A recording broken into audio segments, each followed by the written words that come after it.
Students, আমরা class 2 ইতিহাস পড়াছিলাম। চতুর্থ অধ্যায় সাম্রাজ্যবাদের বিরুদ্ধে প্রতিক্রিয়া। আজকে পার্ট 9 দেখো, পাশ্চাত্য ভাবধারা ও ভারতীয় প্রতিক্রিয়া। ভারতের ব্রিটিশ সাম্রাজ্যের সম্প্রসারণের সঙ্গে সঙ্গে দেশে পাশ্চাত্য শিক্ষা ও পাশ্চাত্য ভাবধারার প্রসার ঘটে। লর্ড উইলিয়াম বেন্টিং এর শাসনকালে 1828 থেকে 35 খ্রিস্টাব্দ টমাস ব্যাবিংটন মেকলে তার আইন সচিব হয়ে ভারতে আসেন। মেকলে কমিটি অব পাবলিক ইনস্ট্রাকশনের সভাপতি নিযুক্ত হন। ভারতের শিক্ষার প্রসারে প্রাচ্য না পাশ্চাত্য রীতি গ্রহণ করা হবে সে বিষয়ে আলোচনার সময় কমিটির সদস্যরা দুটি দলে বিভক্ত হয়ে পড়ে। এইচ.টি. প্রিন্সেপ, কোলব্রুক, উইলিয়াম প্রমুখ ভারতে প্রাচ্য রীতিতে শিক্ষাদানের পক্ষপাতী ছিলেন। এরা প্রাচ্যবাদী বা ওরিয়েন্টালিস্ট নামে পরিচিত। অপরদিকে Macaulay, Alexander Duff, Sanders, Colvin প্রমুখ ভারতের পাশ্চাত্য রীতিতে শিক্ষাদানের পক্ষপাতী ছিলেন। এরা পাশ্চাত্যবাদী বা অ্যাংলিসিস্ট নামে পরিচিত। তোমাদের প্রশ্ন আসে প্রাচ্যবাদী কি আর পাশ্চাত্যবাদী কি, আর প্রাচ্যবাদীর একজনের নাম বা পাশ্চাত্যবাদী একজনের নাম, এটা ভালো করে শুনবে কিন্তু। এরা পাশ্চাত্য বা অ্যাংলিসিস্ট নামে পরিচিত ছিলেন। 1825 খ্রিস্টাব্দে 2রা ফেব্রুয়ারি বর্ডার লর্ড বেন্টিং এর কাছে মেকলে তার মিনিট বা প্রস্তাব পেশ করেন। এই প্রস্তাবে তিনি প্রাচ্যের শিক্ষাকে পাশ্চাত্য শিক্ষা ব্যবস্থার তুলনায় সম্পূর্ণ নিকৃষ্ট বলে উল্লেখ করে পাশ্চাত্য শিক্ষার সপক্ষে সরাসরি মত প্রকাশ করেন। মেকলের পরিকল্পনা বাস্তবায়িত হয়। ভারতের নব উদীয়মান মধ্যবর্তী শ্রেণী পাশ্চাত্য ভাবধারা গ্রহণে এগিয়ে আসে। এবার দেখো মধ্যবর্তী শ্রেণীর আকাঙ্ক্ষা, হতাশা।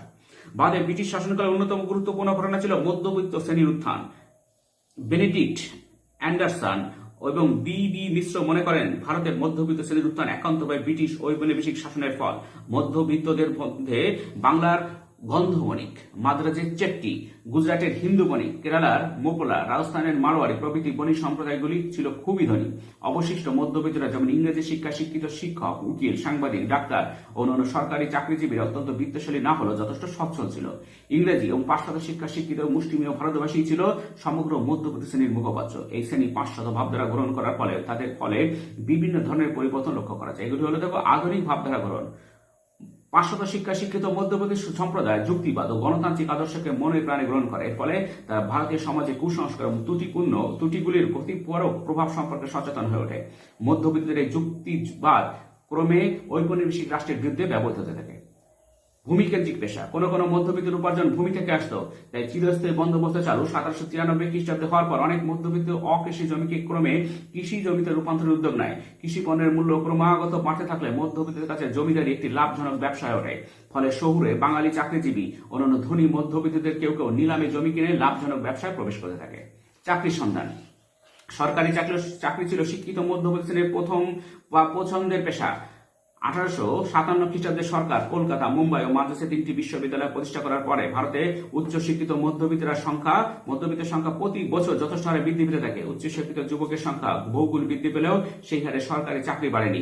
ফলে শিক্ষিত মধ্যবিত্তরা পরবর্তীকালে সমস্যার সম্মুখীন হয়। অবশ্য ইতিমধ্যে উচ্চশিক্ষা প্রতিষ্ঠান, অফিস, আদালত প্রভৃতির সংখ্যা বৃদ্ধির ফলে উচ্চশিক্ষিত যুবকরা কিছু কিছু চাকরি পেতে থাকে। তবে যোগ্যতা অনুযায়ী ভারতীয় উচ্চ পদ লাভে বঞ্চিত হয়। চাকরি ক্ষেত্রে এরূপ বঞ্চনার ফলে মধ্যবিত্তদের ক্ষোভ বাড়তে থাকে। গণতান্ত্রিক অধিকার। পাশ্চাত্য ভাবধারার প্রভাবে ভারতের মধ্যবিত্তরা বিভিন্ন গণতান্ত্রিক অধিকার, ব্যক্তি স্বাধীনতা, বাক স্বাধীনতা, সংবাদপত্রের স্বাধীনতা প্রভৃতি লাভের আশা করে। কিন্তু মধ্যবিত্তের ক্রমশই ধারণা হয় যে সাম্রাজ্যদের ব্রিটিশ শাসনের নিজ দেশে এই অধিকারগুলি ভোগ করলো, স্বেচ্ছায় ভারতীয়দের এসব অধিকার দান করবে না। ব্রিটিশ সরকারের অস্ত্র আইন 1878 খ্রিস্টাব্দ, দেশীয় সংঘর্ষ আইন 1878 খ্রিস্টাব্দ, নাট্যাভিনয় নিয়ন্ত্রণ আইন 1876 খ্রিস্টাব্দ প্রণয়ন প্রভৃতির মাধ্যমে মধ্যবিত্তদের সেই ধারণা স্পষ্ট হয়। রাজনৈতিক উচ্চাকাঙ্ক্ষা। প্রথম থেকে শিক্ষিত মধ্যবিত্ত শ্রেণী ভারতে ব্রিটিশ শাসনকে স্বাগত জানিয়েছিল, কিন্তু পরবর্তীকালে মধ্যবিত্ত শ্রেণীর মধ্যে রাজনৈতিক উচ্চাকাঙ্ক্ষা জেগে ওঠে।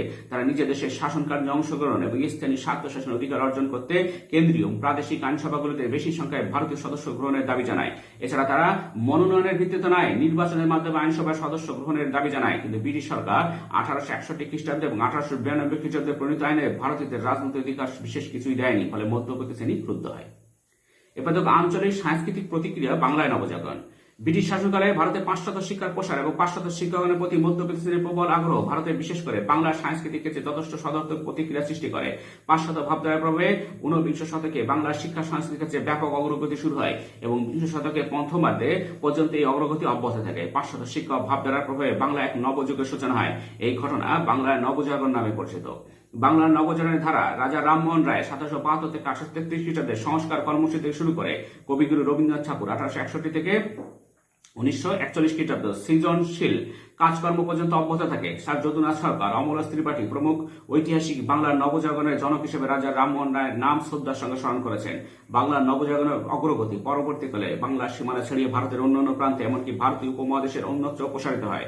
এজন্য স্যার যদুনাথ সরকার বলেছেন যে পেরিক্লিসের যুগের এথেন্স যেমন সমগ্র গ্রীসের শিল্প ও সাংস্কৃতিক শিক্ষাকেন্দ্র জন্মদাত্রী ছিল, তেমনি ব্রিটিশ শাসনাধীন সমগ্র ভারতের কাছে বাংলাও ঠিক তাই ছিল ঠিক তাই আর কি। বাংলার এক সময় খুব গুরুত্ব ছিল, আজকে সেজন্য বলতে আজ বাংলার যা ভাবে তা পুরো ভারত পরে ভাবে আর কি। বাংলা নবজাগরণ। ব্রিটিশ শাসনকালে বাংলার সর্বপ্রথম পাশ্চাত্য শিক্ষা ও ভাবধারার ব্যাপক প্রসার ঘটে। পাশ্চাত্য ভাবধারার প্রভাবে বাংলার শিক্ষিত সম্প্রদায় মধ্যযুগীয় ধ্যান ধারণা, চিরাচরিত প্রথা, অন্ধবিশ্বাস, কুসংস্কার প্রভৃতির প্রতি যুক্তিবাদী ও বিজ্ঞান মনস্ক হয়ে ওঠে। নবযুগের সূচনা। প্রাচীন ও মধ্যযুগের অবৈজ্ঞানিক শিক্ষার পরিবর্তে বাংলার মধ্যবর্তী সম্পদের কিছু অংশ পাশ্চাত্য ইংরেজি ও বিজ্ঞান শিক্ষা গ্রহণে অত্যন্ত আগ্রহী পড়ে। ফলে বাংলার মধ্যবিত্তদের মধ্যে অতি দ্রুত পাশ্চাত্য ভাবধারা ছড়িয়ে পড়ে এবং বাংলা এক নবযুগের সূচনা হয়। নবজাগরণের প্রভাবে বাংলার যুক্তিবাদ, মানবতাবাদ, উপযোগিতাবাদ, ব্যক্তি স্বাতন্ত্র্যবাদ, জাতীয়তাবাদ, সমাজবাদ, ডারউইনবাদ প্রভৃতি আধুনিক আদর্শের প্রসার ঘটে। জেরেমি বেনথাম 1748 থেকে 1832 খ্রিস্টাব্দ, টমাস পেইন 1737 থেকে 1809 খ্রিস্টাব্দ, চার্লস ডারউইন 1809 থেকে 82 খ্রিস্টাব্দ, জন স্টুয়ার্ট মিল 1806 থেকে 73 খ্রিস্টাব্দে প্রমুখ পাশ্চাত্য চিন্তাবিদের মতাদর্শ বাংলার শিক্ষা সংস্কৃতির ক্ষেত্রে যথেষ্ট প্রভাব ফেলে। প্রাচ্যবিদ্যার চর্চা। পাশ্চাত্য ভাবধারার প্রভাবে যুক্তি ও বিজ্ঞানের দৃষ্টিকোণ থেকে বাংলার প্রাচ্যবিদ্যা চর্চার ব্যাপক অগ্রগতি ঘটে। কলকাতাকে কেন্দ্র করে এই চর্চা শুরু হয়। প্রাচ্যবিদ্যা চর্চার উদ্দেশ্যে স্যার উইলিয়াম জোন্স 1784 খ্রিস্টাব্দে কলকাতায় এশিয়াটিক সোসাইটি প্রতিষ্ঠা করেন। Max Muller, Cunningham, Prinsep, Rajendralal Mitra প্রমুখের গবেষণা ভারতবাসীর সামনে প্রাচীন ভারতের গৌরবোজ্জ্বল অধ্যায়কে তুলে ধরে। ফলে ভারতীয় সভ্যতা ও সাংস্কৃতিক শ্রেষ্ঠত্ব সম্পর্কে দেশবাসী সচেতন হয়। বিশিষ্ট ব্যক্তিবর্গ দেখো। পাশ্চাত্য ভাবধারা প্রভাবিত বহুশিক্ষিত বাঙালি বাংলার সাংস্কৃতিক অগ্রগতিতে গুরুত্বপূর্ণ ভূমিকা পালন করে রাজা রামমোহন রায়, ডিরোজিও, দেবেন্দ্রনাথ ঠাকুর, কেশবচন্দ্র সেন, ঈশ্বরচন্দ্র বিদ্যাসাগর, মাইকেল মধুসূদন দত্ত, বঙ্কিমচন্দ্র চট্টোপাধ্যায়, স্বামী বিবেকানন্দ প্রমুখ মনীষী বিভিন্ন ক্ষেত্রে বাংলার ভাবধারার সংস্কার ঘটান। জ্ঞানের বিকাশ। নবজাগরণের পর্বে বাংলার শিক্ষা, সাহিত্য, চিত্রকলা, সমাজ, ধর্ম, রাষ্ট্র, নীতি প্রভৃতি সার্বিক ক্ষেত্রে অভূতপূর্ব অগ্রগতি ঘটে। ইংরেজি ভাষা সাহিত্যের প্রভাবে বাংলা সাহিত্য অগ্রগতি ঘটে থাকে। বঙ্কিমচন্দ্র তার সাহিত্যের মাধ্যমে জাতীয়তাবাদ, দেশপ্রেমের অভূতপূর্ব অগ্রগতি ঘটান। এসব বিভিন্ন বাংলা সমপত্র এবং সাময়িক পত্র প্রকাশিত হয়। বাংলার জ্ঞান বিজ্ঞান ইউরোপীয় জ্ঞান বিজ্ঞানের দ্বারা যথেষ্ট প্রভাবিত হয়। ইতিহাস, দর্শন, বিজ্ঞান প্রভৃতি বিষয়ে চর্চার অগ্রগতি ঘটে। ফলে বাঙালির মধ্যে রাজনৈতিক চেতনা, জাতীয়তাবাদের প্রসার ঘটে। বিজ্ঞানের ক্ষেত্রে অগ্রগতি। বিভিন্ন বাঙালি বিজ্ঞানী বিভিন্ন গুরুত্বপূর্ণ বৈজ্ঞানিক আবিষ্কার করে খ্যাতি অর্জন করেন। বিখ্যাত পদার্থবিদ, জীববিদ এবং উদ্ভিদ তত্ত্ববিদ জগদীশ চন্দ্র বসুর কেসকোগ্রাফ আবিষ্কার করেন এবং বেতার যন্ত্রের গবেষণায় যথেষ্ট অগ্রগতি ঘটান। পদার্থবিদ সত্যেন্দ্রনাথ বসু কোয়ান্টাম তত্ত্বের গবেষণা করে এবং বোসন কণা আবিষ্কার করে খ্যাতি অর্জন করেন। বিখ্যাত চিকিৎসক উপেন্দ্রনাথ ব্রহ্মচারী কালাজ্বরের ঔষধ আবিষ্কার করে খ্যাতি অর্জন করেন। বিখ্যাত পদার্থবিদ মেঘনাথ সাহা সমীকরণ প্রকাশ করে খ্যাতি অর্জন করেন। তার নাম 4 বার নোবেল পুরস্কারের জন্য মনোনীত হয়। সংগঠন স্থাপন। পাশ্চাত্য সংস্কৃতি অনুকরণে বাংলার বিভিন্ন শিক্ষা ও সাংস্কৃতিক বিষয়ক প্রতিষ্ঠান গড়ে ওঠে। এগুলির মধ্যে অন্যতম ছিল শ্রীরামপুরের ব্যাপটিস্ট মিশন 1800 খ্রিস্টাব্দ, কলকাতায় ফোর্ট উইলিয়াম কলেজ 1800 খ্রিস্টাব্দ, হিন্দু কলেজ 1817 খ্রিস্টাব্দ, ক্যালকাটা স্কুল বুক সোসাইটি 1817 খ্রিস্টাব্দ, কলকাতা মেডিকেল কলেজ 1835 খ্রিস্টাব্দ, কলকাতা বিশ্ববিদ্যালয় 1857 খ্রিস্টাব্দ প্রভৃতি। এবার দেখো প্রকৃতি। 1900 থেকে বাংলার নবজাগরণকে কেউ কেউ 15, 16 শতকের ইতালির নবজাগরণের সঙ্গে তুলনা করে থাকে। তাছাড়া বাংলার নবজাগরণের প্রকৃতি, সীমাবদ্ধতা, গুরুত্ব প্রভৃতি বিষয়ে পণ্ডিতদের মধ্যে যথেষ্ট বিতর্ক আছে। বাংলার নবজাগরণের প্রকৃতি নির্ণয়ের ক্ষেত্রে এগুলো চর্চার বিচার্য বিষয়। দেখো নবজাগরণের অভিধানীয় বিতর্ক।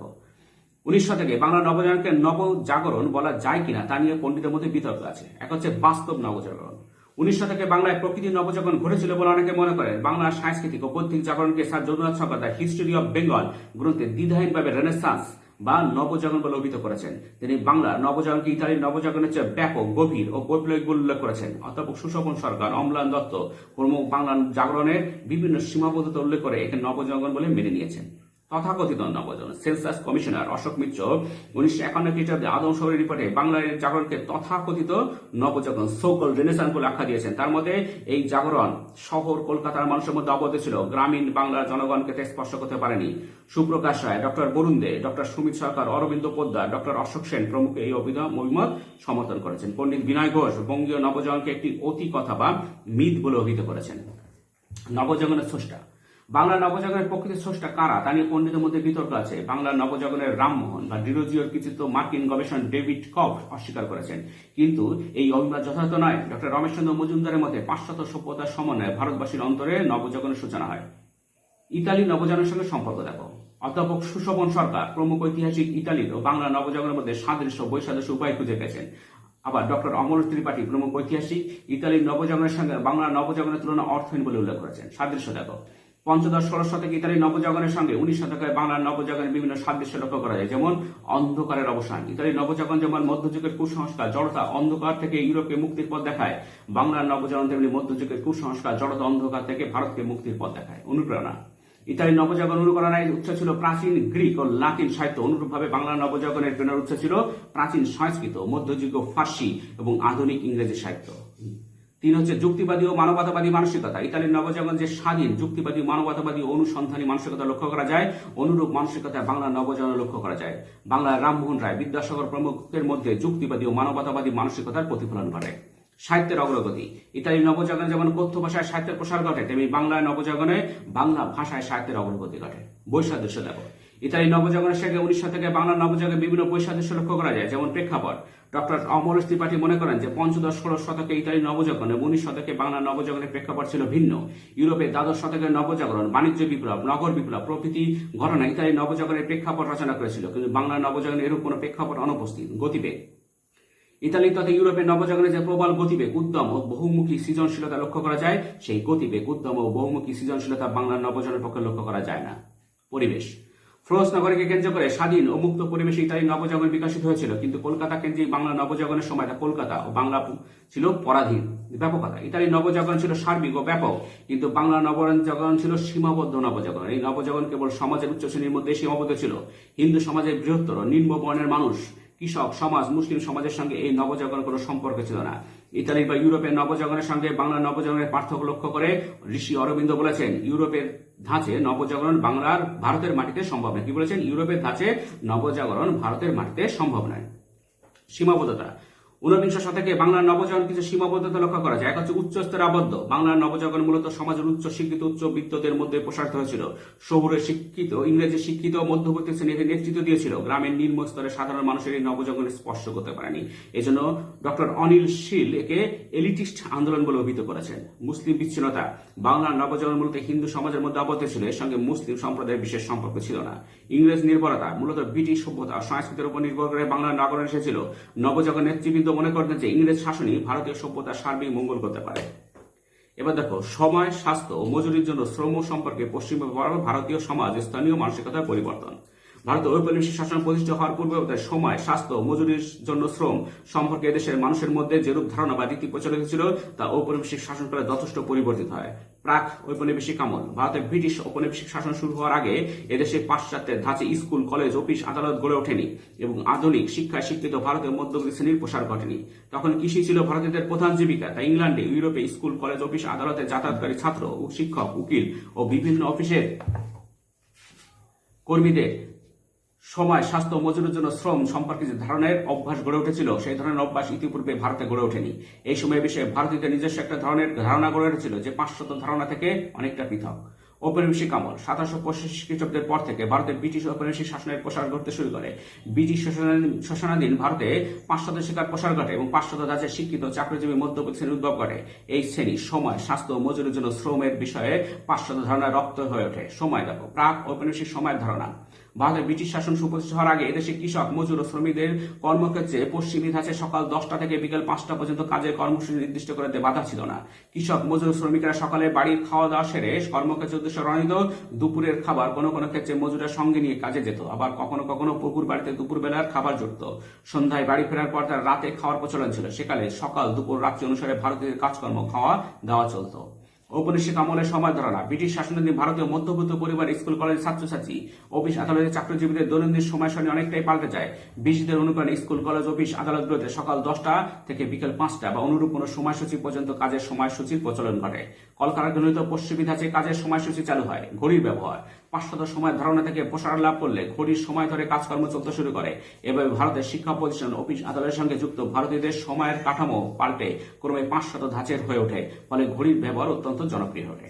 স্বাস্থ্য দেখো, ভারতে ব্রিটিশ শাসন সুপ্রতিষ্ঠিত হওয়ার আগে ভারতের নিজেদের স্বাস্থ্য চিকিৎসা সম্পর্কে ব্রিটিশ বা ইউরোপীয়দের মধ্যে সচেতন ছিল না। তখন জনস্বাস্থ্যের ধারণা গড়ে ওঠেনি। ভারতীয়দের নিম্নমানের চিকিৎসা ব্রিটিশ শাসনে প্রতিষ্ঠিত হওয়ার পূর্বে দেশে ওঝা, গুণিনের ঝাড়ফুঁক, কবিরাজি চিকিৎসা প্রভৃতি ছিল ভারতের চিকিৎসার প্রধান ভরসা। এসব চিকিৎসা ছিল খুবই নিম্নমানের। এই চিকিৎসার কোনো বৈজ্ঞানিক ভিত্তি ছিল না। গুটি বসন্তের মতো ছোঁয়াচে ও মারাত্মক রোগের প্রতিরোধের ক্ষেত্রে হিন্দুরা শীতলা পুজো বা ধর্মীয় নিয়ম কানুন আচার বিচারের উপর ভরসা রাখত। ফলে রোগীর মৃত্যুর হার ছিল যথেষ্ট বেশি। আধুনিক চিকিৎসা পদ্ধতি, ভারতে প্রচলিত পিছিয়ে পড়া চিকিৎসা পদ্ধতির স্থলে ব্রিটিশরা এদেশে আধুনিক অ্যালোপ্যাথি ও হোমিওপ্যাথি চিকিৎসা পদ্ধতির প্রসার ঘটায়। বিজ্ঞান ভিত্তিক এই চিকিৎসা প্রসারের ফলে ভারতের চিকিৎসা ব্যবস্থা বহুল অংশে পাল্টে যায় এবং রোগীর মৃত্যুর হার পূর্বের তুলনায় বহুল অংশে হ্রাস পায়। গুটি বসন্তের মতো রোগ প্রতিরোধের জন্য ইংরেজরা টিকাকরণের ব্যবস্থা করে। আধুনিক এই চিকিৎসা পদ্ধতি সম্পর্কে ভারতীয়রা ক্রমে সচেতন হবে। জনস্বাস্থ্য, ব্রিটিশ শাসকগণ এদেশে জনস্বাস্থ্য স্বাস্থ্যকর পরিবেশের ধারণার প্রসার ঘটান। এতে ব্রিটিশ সেনাবাহিনীর প্রয়োজনীয়তার দিকে নজর রেখে ব্রিটিশ সরকার 1864 খ্রিস্টাব্দে জনস্বাস্থ্য ও সংক্রামক ব্যাধি সংক্রান্ত আইন প্রণয়ন করে। কলকাতা সহ বিভিন্ন স্থানে যৌনকর্মীদের নিয়মিত স্বাস্থ্য পরীক্ষার ব্যবস্থা করা হয়। পুণ্য স্নানের কেন্দ্রগুলিতে জল যাতে পুণ্যার্থীরা পান না করে তার উদ্যোগ নেওয়া হয়। দূষিত জীবাণুর মূল ঘাঁটি বহু পুকুর ও কুয়ো বুঝিয়ে দেওয়ার উদ্যোগ নেওয়া হয়। জনগণের জমায়েত ক্ষেত্র, বিভিন্ন তীর্থক্ষেত্র, পূজা পার্বণ, মেলা, কীর্তন বা যাত্রাগানের আসর, পুণ্য স্নান প্রভৃতি উপলক্ষে বিভিন্ন স্থানে প্রচুর মানুষ একত্রিত হয়। এইসব স্থান থেকে বিভিন্ন ছোঁয়াচে রোগের সংক্রমণের যথেষ্ট আশঙ্কা থাকত।